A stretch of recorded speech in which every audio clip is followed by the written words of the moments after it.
Welcome to my version of Index Card a Day 2019, my Create Daily series. The prompt is goggles, which is all about seeing, and the technique is achieving subtle stenciling effects. So I'm starting with a page that I have leftover paint that I've scraped on with an old key card. And I've got greens and I've got blues, and I've liked that background as it was. But I wanted to have a little bit more interest in the background. And I'm going to be collaging the focal points on here, and there's a lot of it. So I didn't want my background, the patterning, to be so much in your face. So I chose to do it with the darker blue. I'm keeping kind of tone on tone here. And I'm really liking that look. It's very subtle. Initially I wanted to do white, and so here I try it and I don't like it, so I end up going back and painting over that and using pretty much just the darkest blue. This is Prussian blue on top of the blue and the green. So if you keep a book where you put all your leftover paint, you paint it on or scrape it on or brayer it on or however you get it on there, this is how you can take that and then bump it up. So you can see right away I've got a lot more interest going on in that background, but it's very subtle. So my quote here says, "What you are looking for is not out there, it's in you." So that's how I spun off from the goggles prompt to eyes, and then I found this quote and I loved it, and it fit my BU quote journal theme for this month. So I spend a lot of time arranging these eyes on here, and I'm going, oh, I've got all these rectangles, how do I do this? Some of the eyes are looking to the left, some are to the right, and I did spend an awful lot of time moving them around and looking in the camera and seeing which one just appealed to me more. Now the white is seemingly too white to me, so I am colorizing that, just using the watered down blue paint and the makeup sponge. You can still see the print, but now the eyes are really the focal point, which is if I had left it white, the sentiment would have been. Either is right, it's just a matter of personal preference at the time. So I really like that circular motif at the top. So I come back and I'm using the makeup sponge and putting paint. And instead of dabbing up and down, I'm kind of rubbing it on. And as long as you don't have too much paint, this works well. And I love the effect that this has. And I love this background so much so that I will put paint on deliberately those colors or different colors and then stencil on top in a tone on tone kind of fashion.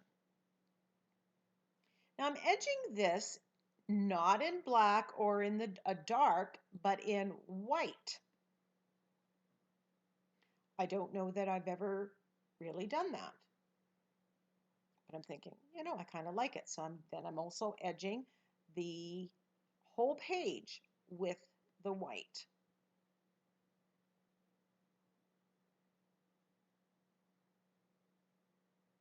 That's one of the reasons I like doing some of these different challenges, because you're creating every day and I find I'm not overthinking it.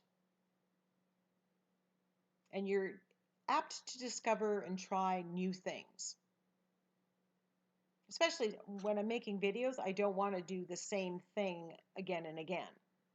So I've watered down some of the white paint and I'm just splattering. Splatters are another way to add interest to the background in a very quick, easy way without it getting too busy. This kind of resembles like a night sky, which goes with my quote, "What you are looking for is not out there. It's not in the universe."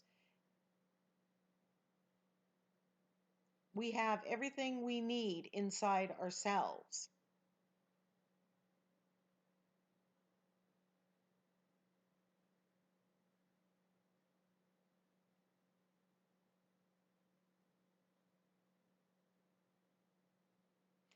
And I wanted a blue background. Many of these eyes are blue or green, so that really works well with the background, and that's why I chose to use a blue-green background as opposed to a pink one. But I took these eyes after I cut them out of the magazines, and I tried it on different colors, and it really pops when it went on a blue or a green page.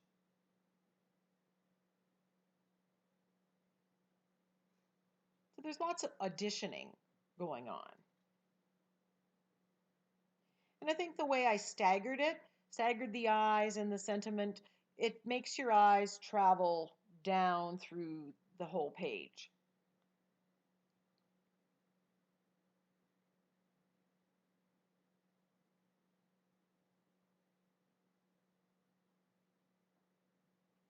So after drawing it, I grab my Stabilo oil pencil and I'm outlining this in white.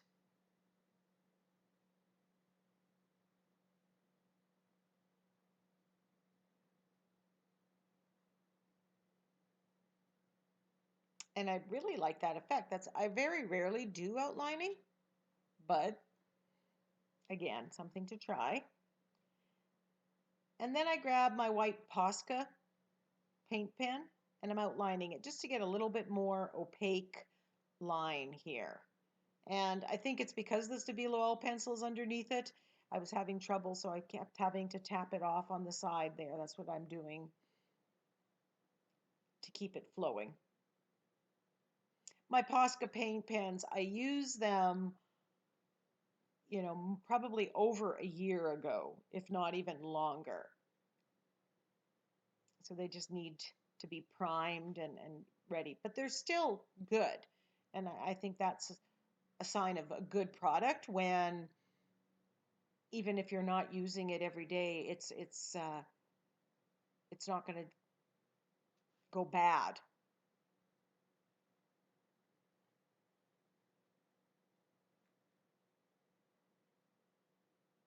So now I think you can see why, with all that going on the front, why in the background I didn't want to have a standout pattern, which is why I wanted to go with subtle. Here's close-ups of the finished product. Thank you for watching. Give me a comment. Check out the description box below. I hope you're doing the challenge too. It's a lot of fun. You can start now.